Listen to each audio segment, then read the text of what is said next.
Fakt pra për atmosferë helmuese ki fol vazhdimisht, ose edhe polarizuese, po që zakonisht gishtin e ke drejtu të Albin Kurti, edhe në këtë studio, pra për ato se qëfar, a tash e ka kuptu Kurti, me qenë se s'po arrin me ndërtu qeveri, apo një mena e ka një mendim që tjerë t'i gjelëzojnë për shkak se ky ka doli pare në zgjedhje.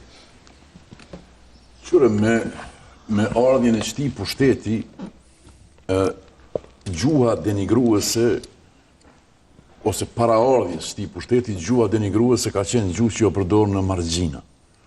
Është përdorë në rrjetet sociale, është përdorë ndoshta ka pak edhe në për media, po nuk ka qenë pjesë e fjalorit diskursit shtetnor, qeveritar. Ka rëndësi kjo. Me qenë se kur një mënyrë të folnës shëndrohet në të folnës zyrtare, ajo fillon me dominu shoqërinë. Edhe që atëherë fillon me ndërtu klimë. Përderisa është pjesë e margjinave shoqënore, kur ti has në forma tilla të pa kontrollume të artikulimit, mirë po ato ndodhen diku në për qoshet e shoqënisë, rreziku që ato të shndrohen në diçka që e dominon shoqëninë është i vogël, edhe natyrisht nuk ndërtojnë klimë.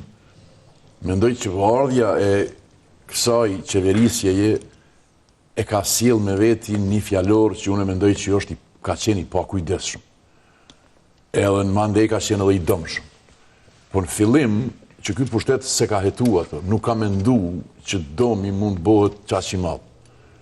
Me mënyrën që u shpreh Kurti para mërgjimtarëve atje, tregon që gradualisht edhe brenda qarqeve të këtij pushteti aktual ka filluar mu kriju një vetdije që është shku shumë larg me një të folme të pa përgjegjshme, të pa kontrollume edhe diskredituese, me qenë se ajo tashmë është shndruar në fjalor zyrtar.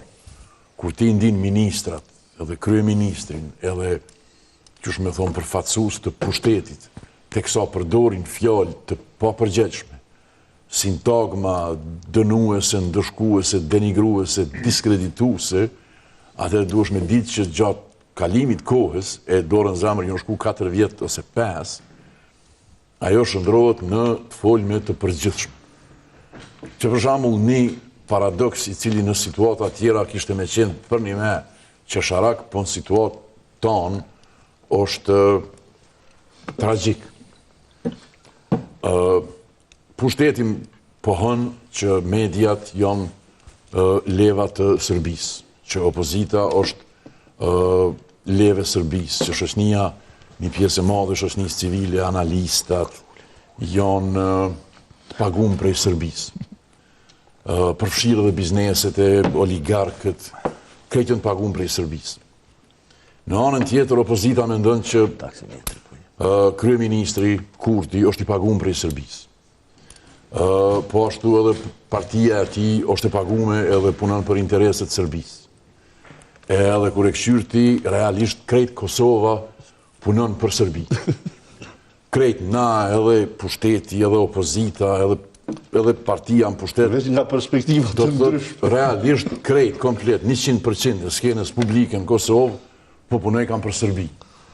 Edhe me gjitha të hala nuk ka politë sërbë rrugës, hala nuk pash që me thonë, jemi të pushtum faktualisht. Po gëtë që këfori nuk kom në Serbi. More edhe, si mas pushtetit edhe BE-ja punon për intereset Serbisë, si mas pushtetit edhe Grenelli edhe administrata amerikane, punon për Serbi, Qebesa edhe kryeministri Rama edhe krejt qeveria ti punojnë për Serbi.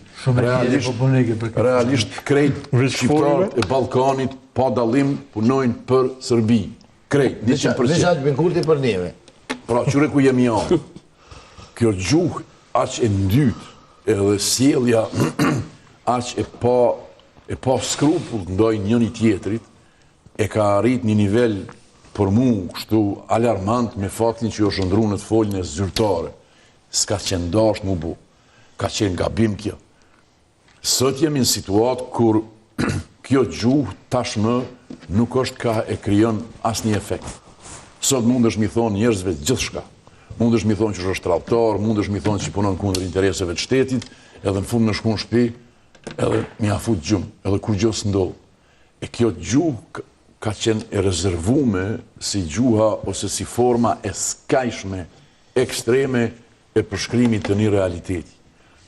Që nuk përdoret shpesh, që përdoret shumë rrallë edhe përdoret vetëm kur ka argumente edhe kur ka arsye. Mirë po na kemi fillu me përdor gjuhën më të ulët për njëri tjetrin, pa ndonjë arsye. Spaku pa ndonjë arsye serioze. Kem fillu mi qujt njëri tjetrin tradhtor, realisht pa qenë tradhtor. Kem fillu mi thonë njëri tjetrin që ti punon për intereset të Serbisë, duke mos qenë ashtu. Edhe sot jemi arë situatë kur bankroton, zhvleftësohet edhe gjuha ekstreme. Edhe tash gjuha ekstreme të na gradualisht ka mu shëndru në objekt të talljes. Na kem fillu mas pari, kem fillu mi diskreditu njëri tjetrin si anëmiq dhe tradhtar, e tash kemi me fillu mi tall njëri tjetrin si anëmiq dhe tradhtar. Në fund, sikurse çdo tragjedi shoqërore, me kalimin e kohës ajo shndrohet në komedi. E nuk është mirë politika shtetnore, çështjet qeveritare mu shndru në objekt të talljes. Kjo që e tha sot Kurti, kjo nuk është që nuk dihet. Natyrisht që është vështirë me pas çfarëdo përpjekje për me ndërtu me qenë konstruktiv në politik, kur sillesh në mënyrë jo konstruktive edhe të papërgjegjshme. Për shembull, ti e ki në njërën anë e ki një qeveri në detyrë, që i bjen ushtrues detyre i qeverisë. Pra nuk ki mandat plot, po je vetëm si zavendësim. Në anën tjetër e ki një opozit në detyrë, e cila po ashtu e ka bindjen që është ushtruese e detyrës së opozitës, po jo opozit e për një mendet. Dhe ti e këshyre dhe thush, krejt që kjo s'ken politike, kjo e ka një munges që hetohet që sa kohë ajo mungesa e urgjencës. Kur kush prej skenës publike edhe politike nuk ndihet që është çështje urgjente krijimi i institucioneve, funksionalizimi i shtetit. Nuk ekziston çaj sens i urgjencës. Për shembull, Blerimi e tha që një vjet na efektivisht nuk kemi shtet. Mirë po, apo hetohet ajo? Api heton qytetari i rëndëmt, api hetojmë na qëtu, api heton dikush mungesën e shtetit. Na jemi në një farë autopiloti ku shërbimi civil për ditë shkon punë, edhe një pjesë e funksioneve që i thojnë minimale, funksionet e ruajtjes qësh me thonë rroga dalin. Ruajtjes e një farë vedije, rroga dalin, vetëm ato janë duke u përmbush. Kur gjë tjetër, pra nuk ekziston ideja e përpjekjes. Tash, ndoshta edhe unë i kom bë do vjetë e jo më plak i mbajnë me në kohën atjera. Mirë po sensi i urgjencës ka qenë një formë e të menduarit që e ka mbizotnu skenën politike edhe gjatë viteve të 90-ta edhe mas luftit.